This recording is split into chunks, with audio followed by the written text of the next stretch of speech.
GMA Weather. Serbisyong totoo ng GMA News.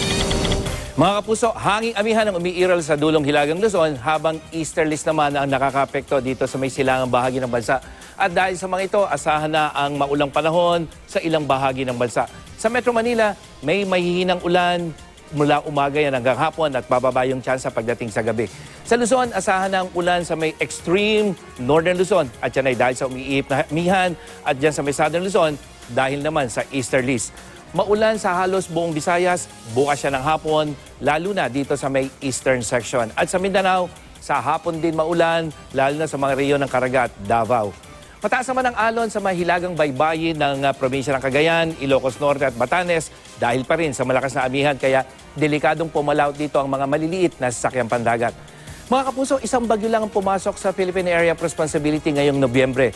Taliwas yan sa 1 hanggang 3 bagyo na inaasahan ng pag-asa. At sa buwan ng Disyembre, 1 hanggang 2 bagyo ang posibleng pumasok ng PAR. At madalas, tumatawid dito dyan sa may Southern Luzon, Visayas at ilang bahagi ng Mindanao. Ang dahilan, isang high-pressure area kasi ang nakaka-impluwensya sa bagyo para kumilos ito pakanluran.